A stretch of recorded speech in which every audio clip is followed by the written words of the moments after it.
Antes de eso vamos a poner en pantalla a los invitados. Bueno, vamos directo con nuestra primera invitada, la doctora Caroline Ávila, docente investigadora, y con ella vamos a hablar sobre el tema de la coyuntura política que está viviendo el país y desde el punto de vista comunicacional. ¿Cómo está, Caroline? Gracias por acompañarnos aquí a través de Ecuador en directo, y a propósito también para usted, feliz día. Bienvenida. Muchas gracias por la invitación. Saludo muy generoso a Jaime y la invitada que está en el estudio. Gracias. Un saludo también cariñoso a toda su audiencia. Pues a las órdenes desde Cuenca, hoy con un poquito de frío, disfrutando el color morado que conmemora en particular este simbólico día para mujeres, que como me gusta mucho utilizar una frase de esas que se escuchan mucho en estos momentos, porque ellas somos, querido Jaime, gracias a la lucha fuerte, decidida, muchas veces radical, que podrá incomodar a algunos, es que podemos estudiar, es que podemos trabajar, es que podemos tener mujeres hoy en este espacio de comunicación compartiendo con usted, Jaime. Gracias a ellas y a su fortaleza es que ahora nosotros. Gracias, Caroline. Bueno, vamos a entrar directamente con un poco hablando sobre el espacio de la mujer dentro de la vida política de este país, ¿no? De a poco la mujer ha ido ganando espacio en, yo diría, en esta última década o estos últimos 15 años.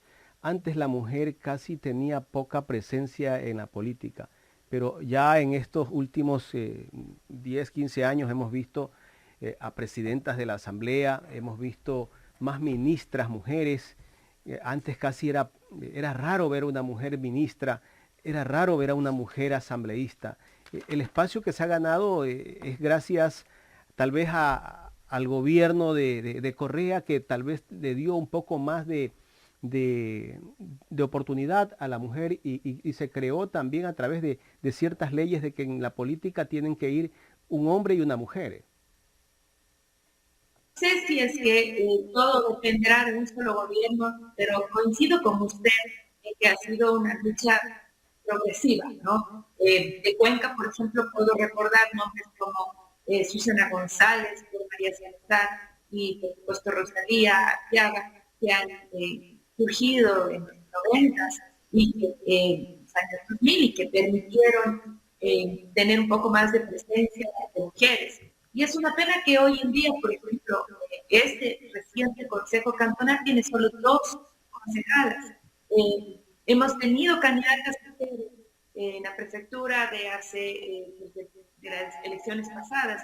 Estuvo muy cerca de ganar María Cecilia Alvarado, pero recibió una campaña en contra agresiva, durísima, que no necesariamente objetaba sus propuestas, sino como suele pasar con quienes hacen política y son mujeres, atacan otro tipo de elementos, su forma de vida, sus creencias, las mismas que además coinciden con Jaco Pérez Guartambel, que fue el que ganó en ese proceso, y sin embargo para él no hubo ese tipo de reparos o discursos.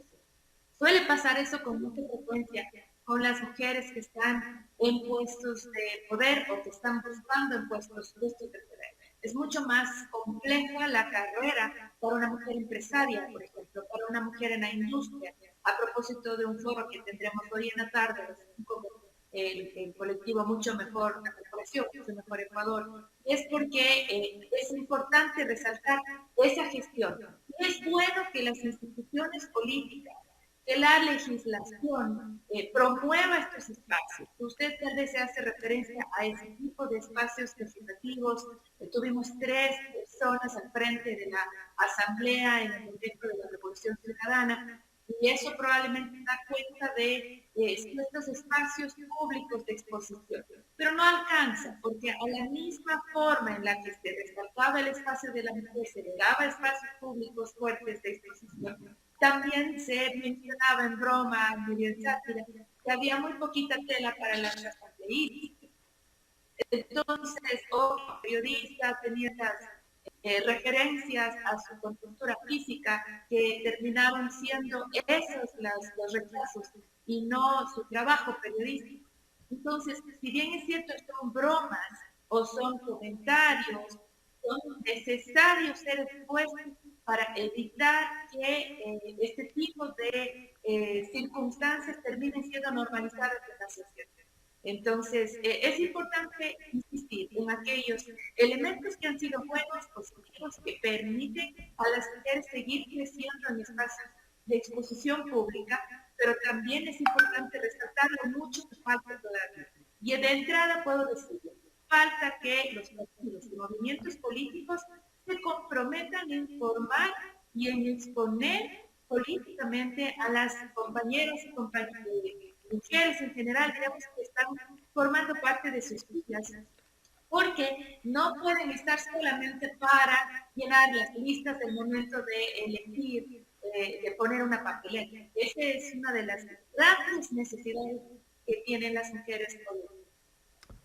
Doctora, pero la mujer sigue siendo objeto del machismo, el linchamiento mediático, la violencia. Hemos visto a la mujer que participa en política, pues un poco más, los mismos colegas asambleístas, pues yo recuerdo hace poco a una asambleísta le dijeron que salió del baile del tubo pues a la asamblea y qué pueden esperar de alguien que está en...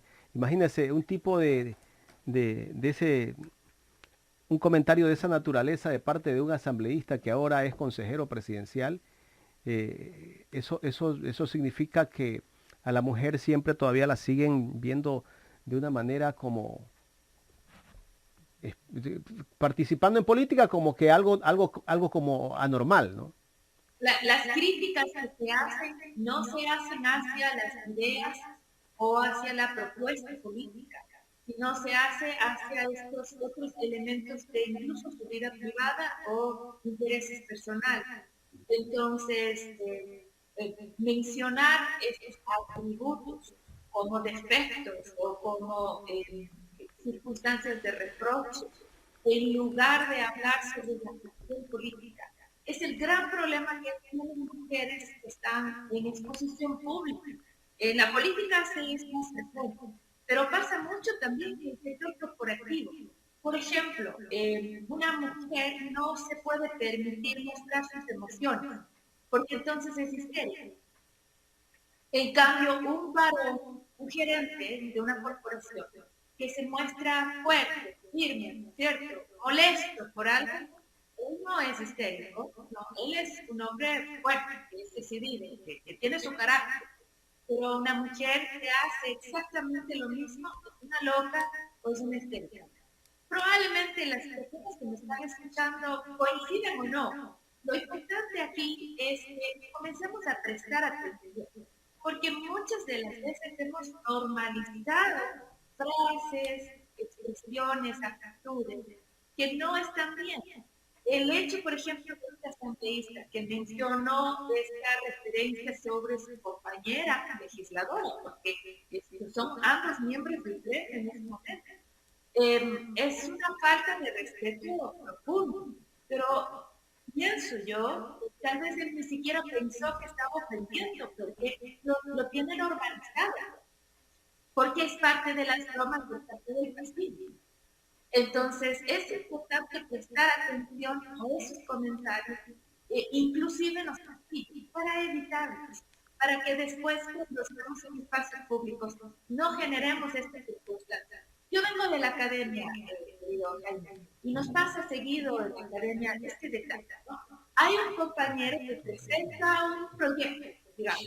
El compañero que presenta el proyecto es el ingeniero o el doctor. Así es tratado. Cuando una compañera presenta un proyecto en esa misma reunión, es muy probable que a la compañera le digan niña, o le digan Janet, de su nombre, o inclusive con más cariño, Janet.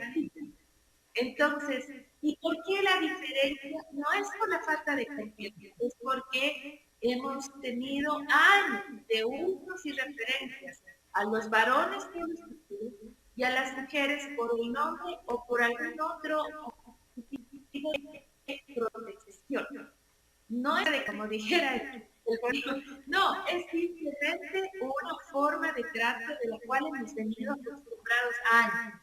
Hay que darnos cuenta que cuando las mujeres hablamos de un trato es que sea exactamente lo mismo. Que se refieren con los varones, se refieran a nosotros. Que la paga que hace exactamente el mismo trabajo un varón y una mujer sea la misma. Y que cuando nosotras nos mostremos firmes, por ejemplo, no se nos diga histéricas, no que sean recibidos esos artículos de la misma manera que al caballero se le brinda.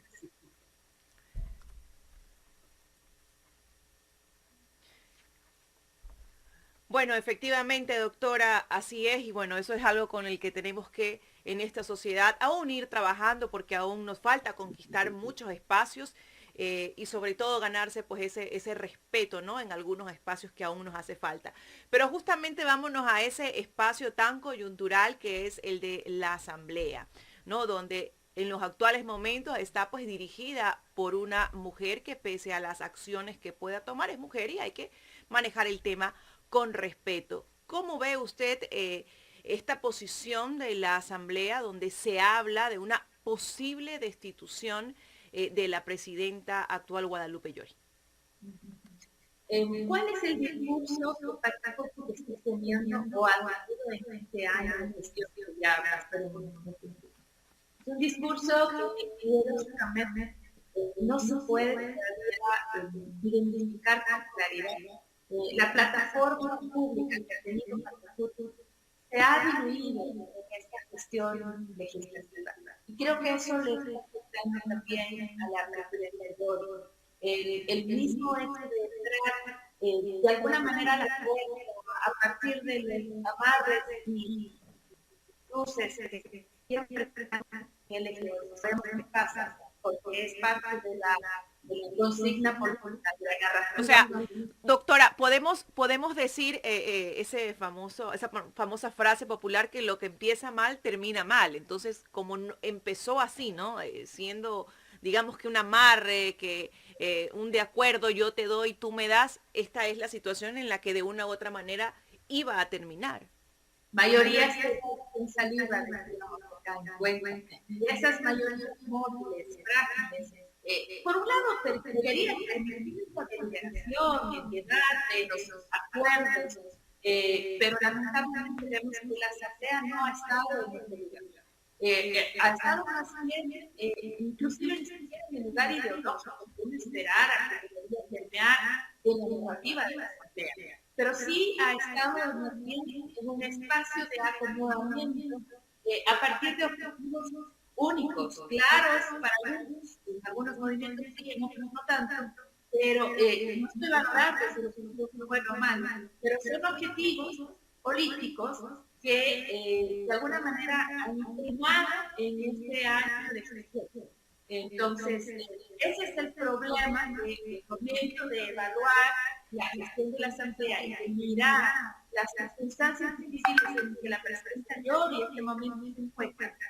Da cuenta del acomodamiento de respuestas, de resultados sobre la base de estos objetivos.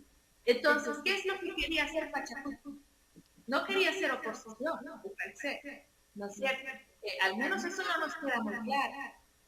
Ya no le podemos considerar a Pachacuti el brazo político de la CONAI, hay un distanciamiento en ese sentido.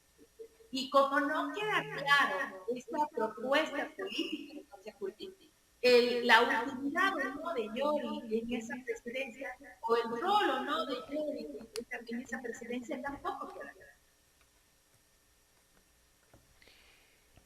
Pero entonces, ¿qué significa esto? Que ya no, por esa separación y esa división, digamos que de pensamiento, ideología o no estar de acuerdo, a Pachacuti ya no le sirve entonces la presidenta Llori en ese puesto. ¿Le sirve otra persona? O de repente tiene que estar otra persona para poder ellos de una u otra manera ponerse en su posición contraria contra el gobierno. ¿Les es más fácil? Va a depender justo de lo que usted, Carla, acaba de decir. ¿A qué apunta Pachacuti? Si es que Pachacuti va hacia una oposición ideológica clara, tal vez la persona encargada de estar en la presidencia y tal vez le corresponde buscar en otro espacio o buscar una renovación sin perder la cruz o hacerle reaccionar al pueblo. Pero, también. pero tenemos que también como que analizar la postura del propio Pachacuti, que está dividido. Ese es justo mi punto, tal cual. Y es que Pachacuti no tiene una línea clara política de trabajo, no se sabe a dónde puede juntar Yori con sus decisiones. Entonces, ahora, yo sé que este rato la gente que me está escuchando va a decir, pero Yori es presidenta de toda la asamblea, ya no es representante de Pachacuti, ¿cierto? Y tiene toda la razón. Sin embargo, en una asamblea en donde lo ideológico ha sido escaso como narrativa, en donde los resultados y las acciones son el resultado más bien de una agenda programática de objetivos pragmáticos, ¿no? Y que de utilitarios más bien. Entonces, no se entiende, no se puede evaluar políticamente el rol de Yori en la asamblea. Lo primero que hay que hacer entonces es entender a Pachacuti, qué es lo que ellos quieren con su movimiento, tratar de ver si se unifican, están separados, por supuesto la mayoría que queda todavía afín a Pachacuti está alineada con Yori, pero está este otro grupo de rebeldes que se funcionan a sí mismos, ¿no? Y que de alguna forma debilitar un frente en este minuto es justamente la razón por la cual la mayoría se vuelve todavía más frágil y mucho más no. Doctora, analizando todo lo que ha pasado durante estos 9 meses, ya mismo 10 meses de Guadalupe Llori dentro de la presidencia de la Asamblea, si nos ponemos a ver, Guadalupe Llori es una de las presidentas que menos presencia ha tenido, incluso en medios de comunicación, hablando de su gestión, hablando del trabajo que ha hecho la Asamblea. Yo creo que si nos ponemos a comparar las gestiones de otros presidentes o presidentas de la Asamblea, ha sido para mí uno de los que casi que no comunica, porque hablemos de Guadalupe Llori en entrevistas en medios de comunicación, creo que ha dado 3 entrevistas en los 9 meses o más de 9 meses de su gestión. Y eso dice mucho, ¿no? Que la presidenta de la Asamblea no tenga que comunicar del trabajo que se está haciendo.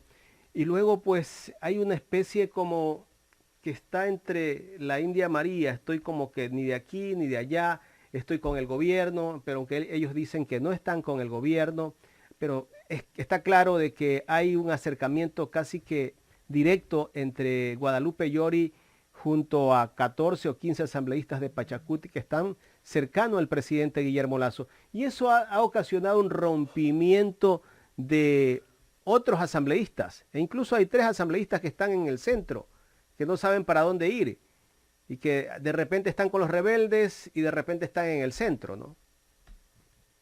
Y, a ver, vamos desde la primera referencia.